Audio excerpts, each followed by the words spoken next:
Macam mana you tahu rumah I? Sebab itulah I cakap. Jangan nak pandai-pandai lari daripada I. You nak apa? I nak check you ready ke tak? Ready for what? Nikah Cina buta supaya kita boleh kahwin semula. Afiq, you ni memang tak tahu dosa pahala ke? Ni marah sangat ni. Kan dalam hukum Islam, kalau cerai talak 3, nak rujuk balik, kena nikah dengan orang lain dulu. Apa ingat I jahil sangat ke? Yes, memang ada hukum tu dalam Islam. Tapi Islam mengharamkan perkahwinan kalau ada niat nak bercerai. Okey. I tak nak gaduh.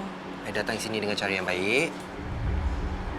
If you need time, just let me know how long. Tapi, I tak nak dengar no daripada you. You tahu kan? Apa I boleh buat?